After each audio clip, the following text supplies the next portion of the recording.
ఒక న్యూస్ చెప్పడం చదివి మర్చిపోయినా. ఎన్డీఏ కూటమిలో ఎస్సీ కోటా సెగ. సుప్రీంకోర్టు తీర్పుపై కూటమిలోని పలు పార్టీ నేతల బగ్గు. తీర్పుపై అప్పీల్ చేస్తామన్నటువంటి కేంద్ర మంత్రులు చిరాగ్ పాస్వాన్, అతావాలే.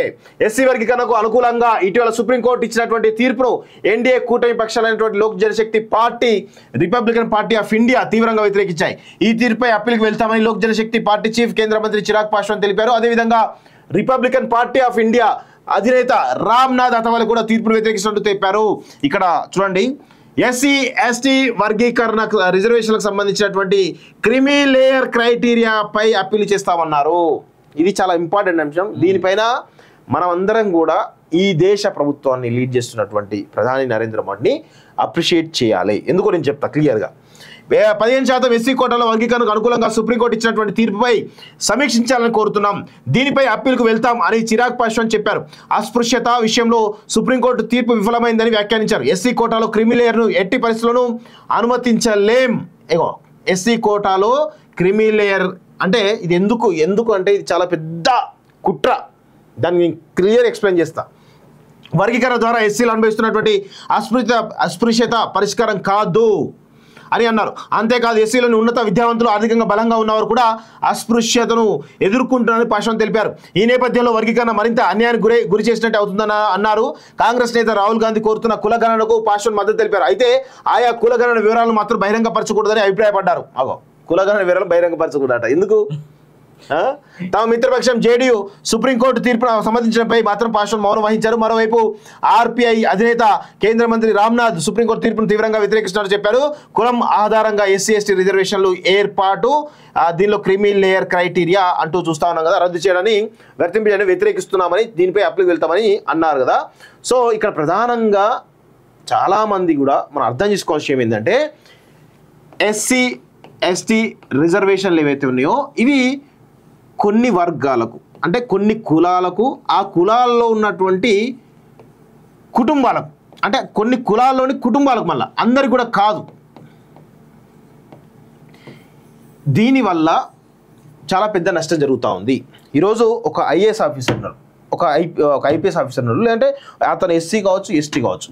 సో ఒక ఇంట్లో కనుక ఐఏఎస్ ఆఫీసర్ అయితే ఆ ఇంట్లో ఉన్నటువంటి చాలామంది మొత్తం ఫ్యామిలీ మొత్తం కూడా ఐఏఎస్లు, ఐపీఎస్లు ప్లస్ వాళ్ళ ఇన్ఫ్లుయెన్స్ ఉపయోగించి గ్రూప్ 1 ఆఫీసర్లు, అది ఇది మొత్తానికైతే ఆ ఇంట్లో ఒక 2 ఐఏఎస్ ఆఫీసర్లు, 2 ఐపీఎస్ ఆఫీసర్లు, 2 గ్రూప్ 1 ఆఫీసర్లు, 2 ఇన్కమ్ ట్యాక్స్ ఆఫీసర్లు, వీళ్ళు ఒక 10 మంది వెళ్తారండి.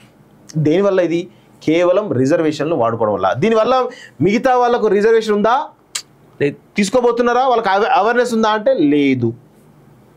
అదేవిధంగా ఇక్కడ విషయం ఏంటంటే, ఈ ఒక్కసారి నేను అందుకే చెప్తాను, ఎస్సీ ఎస్టీ వర్గీకరణ జరగాలి. దాంతోపాటు ఎవరైతే అంటే ఒక లేయర్ పెట్టుకోవాలి, అంటే చిన్న ప్యూన్లు లేకపోతే జూనియర్ అసిస్టెంట్లు, చిన్న ఎంప్లాయీస్ ఉన్నారు, గ్రూప్ 4 వరకు, గ్రూప్ 3 వరకు వదిలేసి గ్రూప్ 2, గ్రూప్ 1, ఐఏఎస్, యూపీఎస్సీ ఇట్లా సెంట్రల్ సర్వీసెస్ ఏవైతే ఉంటాయో ఆ పైన గ్రూప్ 3కి పైన ఏవైతే ఉంటాయో వీళ్ళందరూ కూడా ఒక్కసారి రిజర్వేషన్ ఉపయోగించుకుంటే మళ్ళీ రిజర్వేషన్ ఉపయోగించడం వీలు లేదనేటువంటి ఒక చట్టాన్ని తీసుకురావాల్సిన అవసరం ఉంది. అదేవిధంగా దానికి మద్దతుగా క్రిమీ లేయర్ సుప్రీంకోర్టు మన అందరం కూడా ఏంటి అంటే, చాలామంది ఏమనుకుంటున్నారంటే ఎస్సీ ఎస్టీ వర్గీకరణ ఒక్కటి చాలా బలమైనటువంటి డెసిషన్ అనుకున్నారు. కానీ ఎస్సీ ఎస్టీ వర్గీకరణతో పాటు క్రిమీ లేయర్ అనేటువంటి ప్రతిపాదన సుప్రీంకోర్టు తెరపైకి తీసుకురావడం నిజంగా అభినందనీయం. ఎందుకంటే క్రిమీ లేయర్ అంటే ఎవరైతే ఫైనాన్షియల్గా ఎదిగారో, అంటే నేను చెప్పిన ఇదే ఒకసారి రిజర్వేషన్ ఉపయోగించుకున్న వాళ్ళు మళ్ళీ ఉపయోగించుకోవద్దు, అది కూడా పై స్థాయిలో ఉన్నవాళ్ళు. అందుకే క్రిమీ లేయర్ అనేది పెడితే దానివల్ల ఎవరైతే ఉన్నత విద్యావంతులు, ఉన్నతంగా చదువుకొని మంచి జాబులు చేసి సెటిల్ అయి ఉంటారో సమాజంలో వాళ్ళకు గౌరవం ఉంటుంది. ఒక ఐఏఎస్ ఆఫీసర్ ఉన్నాడు, సరే ఆయన ఒక ఎస్సీగో ఎస్సీ సామాజికకు సంబంధించినట్టు ఒక ఐఏఎస్ ఆఫీసర్ ఉంటాడు. ఆయనే ఆ పొజిషన్లో ఉంటే ఆయనకు రెడ్డి అయినా సలాం పెట్టాల్సిందే, బాపునైనా సలాం పెట్టాల్సిందే, లేకపోతే రెడ్డో ఇంకెవరైనా వెలమడైనా సలాం పెట్టాల్సిందే. అది ఆ యొక్క చైర్ అంటే ఆయనకు సామాజికంగా ఆయనకు ఒక గుర్తింపు, ఒక రెస్పెక్ట్ రావడం జరిగింది. అదేవిధంగా ఆ చైర్లో కూర్చున్నటువంటి వ్యక్తికి లక్షలాది రూపాయల శాలరీ ఉంటుంది, ఆయనకు అలవెన్స్లు గిలవెన్స్లు ఒక రకమైనటువంటి అన్నీ కూడా వచ్చేస్తాయి.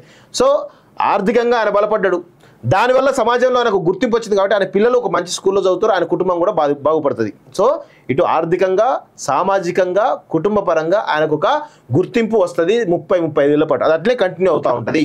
సో ఆయనకు ఎక్కడ కూడా ఇబ్బంది కలగదు, సమాజంలో ఎక్కడ కూడా అస్పృశ్యతకు కానీ అవమానాలకు కానీ లోను కాడు అనేటువంటి విషయాన్ని మనం గుర్తుపెట్టుకోవాలి.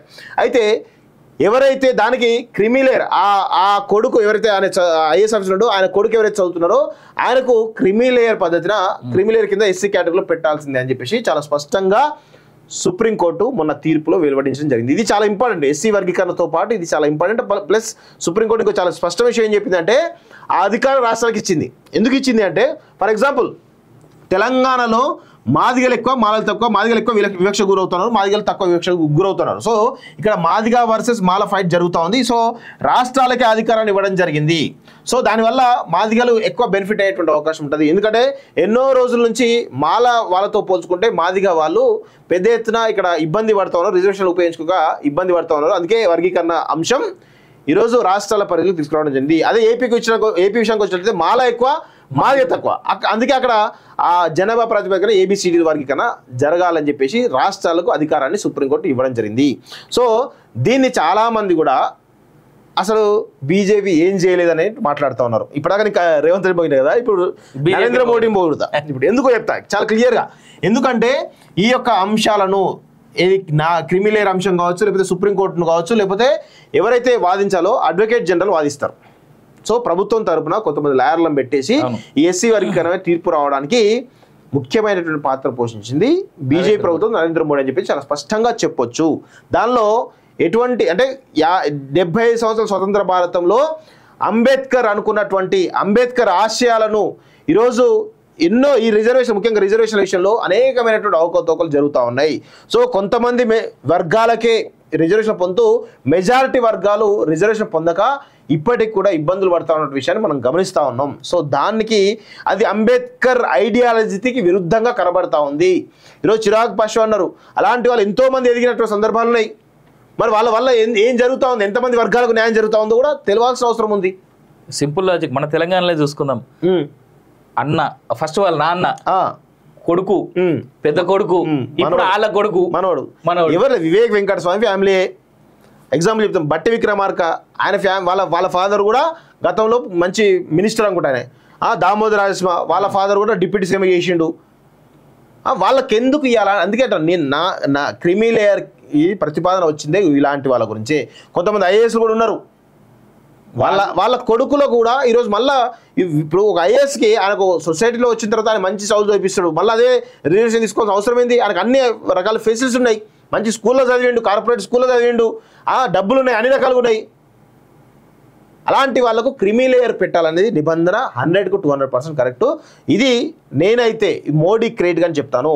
సో అందరూ కూడా దాదాపు ఎస్సీ సామాజిక వర్గం అంతా కూడా బీజేపీని దూరం పెడతా ఉంటుంది, కానీ వాస్తవం కూడా వాళ్ళ కోసం కూడా ఈ యొక్క ప్రయత్నం చేసి సఫలీకృతమైన. అందుకే మన మందకృష్ణ మాదిగ చాలా స్పష్టంగా చెప్తారు ఈ విషయంలో, ఎస్సీ ఎస్టీ వర్గీకరణ విషయంలో నరేంద్ర మోడీ గారు చాలా స్పష్టంగా మాకు మద్దతు తెలిపారు. సో ఆయన కృతజ్ఞతలు, ఆయన చొరవ వల్లనే ఈ వర్గీకరణ సాధ్యమైంది అనేది మందకృష్ణ మాదిగ గారు చాలా స్పష్టంగా చెప్పిండు.